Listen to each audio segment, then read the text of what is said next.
Sometimes I feel like a motherless child.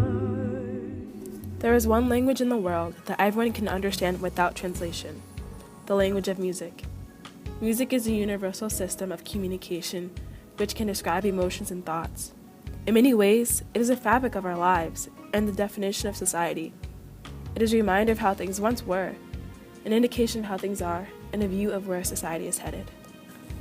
According to Kay Kaufman Chalamet, the author of Soundscapes, music can convey what cannot be spoken or what might not be heard in everyday speech. We have seen that music can express different channels of memory through rhythm and textual content because of its ability to communicate in subtle ways. Music has been a way to assert power and also give the voice to overlooked groups or suppressed issues. With the recent ongoing killings of unarmed Black men, Black women on Bucknell's campus have used their voices to protest and express their anger with the unjust and corrupted system. Fall semester of 2014, many people joined together to express their discontent with America's justice system and how it is treating minorities by having daily protests, sit-ins, and die-ins. However, the response from Bucknellians was similar to America: ignorance. Black women on Bucknell's campus have unified to sing in order to communicate their feelings of pain and anger and to protest against the oppressive environment for Blacks on and off campus. Over a span of 250 years, Africans were stolen from their native land and brought to the United States. This marked the beginning of the slave trade and the beginning of the African American musical heritage, the beginning of women using music for protest and expression.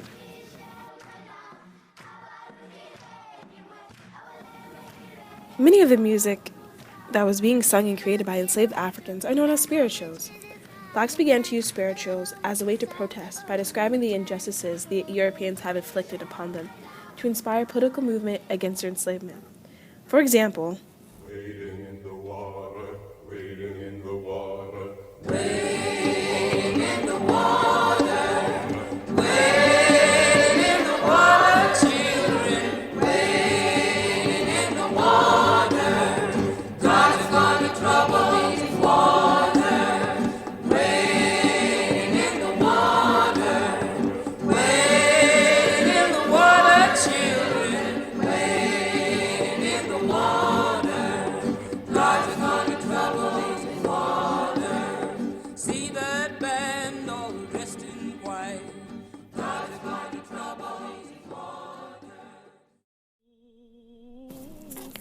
according to the Constitution, Blacks had the right to vote, but in fact, all over the South, they were kept away from the polls by taxes, literacy tests, and even shotguns.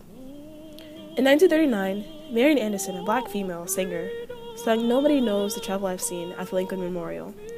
This performance transformed the Lincoln Memorial into a site of protest by her public singing to inform America of the oppressive environment for African Americans.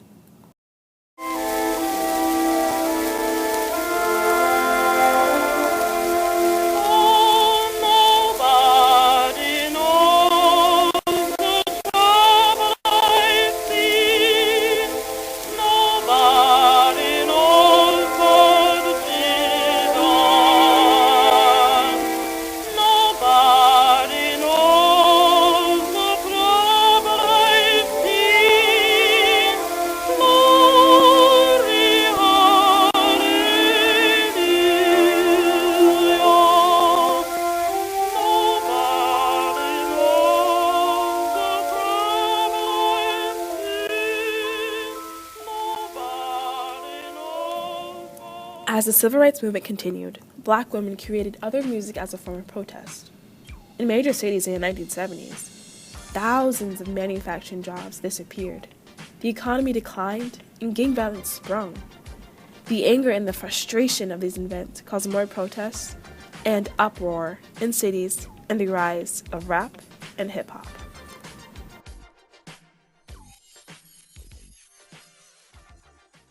Any blacks who do not cooperate will be terminated immediately.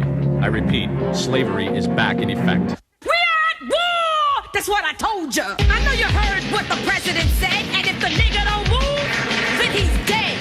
It's time for us to take a stand. Woman to woman and man to man.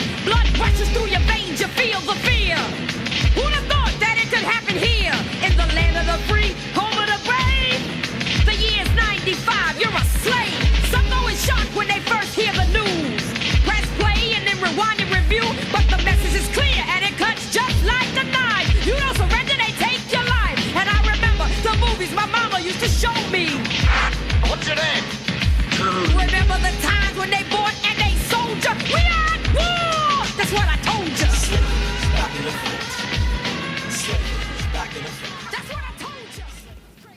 Sister Souljah's song describes how white people have created this oppressive environment for blacks. However, she will not succumb to it, and neither should anybody else.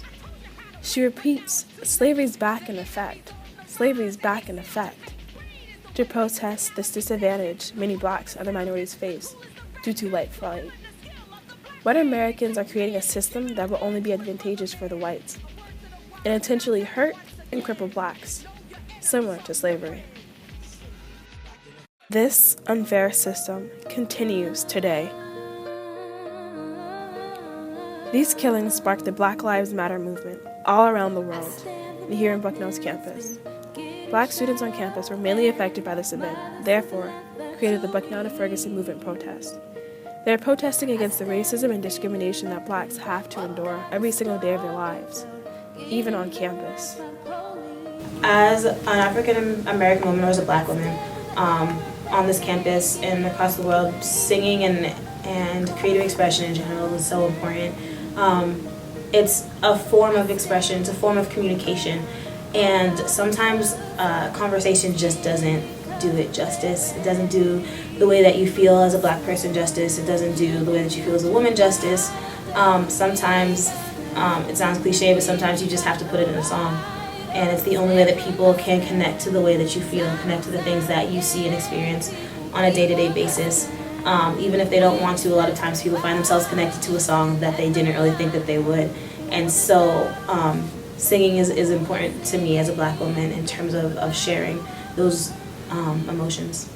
Oh, beautiful for spacious skies, for amber waves of grain, for purple mountains, majesties above the fruited plain.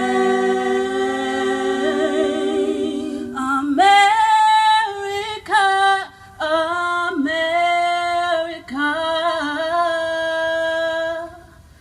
God shed His grace on thee and crowned thy good with brotherhood.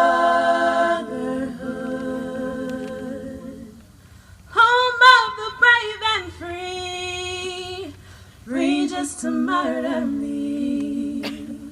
Land of the beautiful, cursed by the hate we throw. Is this the new national anthem? Is this the new national anthem? Home of the brave and free, free just to murder me. Land of the beautiful, cursed by the hate we throw. Is this the new national anthem? Is this the new national anthem? Bucknell, we come and gather on this quad today to stand in solidarity of each other. These lyrics of protest aim to get Bucknell students to think about the oppression the homogenous student body is mostly unfamiliar with, to further their thoughts and to open their mind to a perspective that they don't understand and to delve deeper into a new perspective. I want to contribute to my voice being heard some kind of way, so through singing, that's kind of how my voice can be heard. And because I'm interested and passionate about these racial events, especially at Bucknell's campus with the radio broadcast, I think that's something that I really want to sing about, even though there may not be songs that are about that necessarily. And so that's kind of giving me the opportunity, as well as other people, to voice our voices in that sort of way. Just experiences with people can make you feel angry or make you feel frustrated, and especially recent events that have been happening on campus can definitely make you feel a strong emotion. It can make you feel passionate, frustrated, angry, and I feel like music is a great way to just sort of release that negative energy and sort of change it into positive energy and make it, and so that you can use it to do good instead of bad on campus especially. These women wanted to use their talents to share and communicate, to create positivity on Bucknell's campus. Similar to Black women in the past, women now are still continuing to use their songs to protest America's oppression. Black women in music are not only singers, but activists. The goal of their music is to help change the world and make it a better place for all Blacks. Their music is to inspire people to change the system and to promote equality in all realms. Sing a song.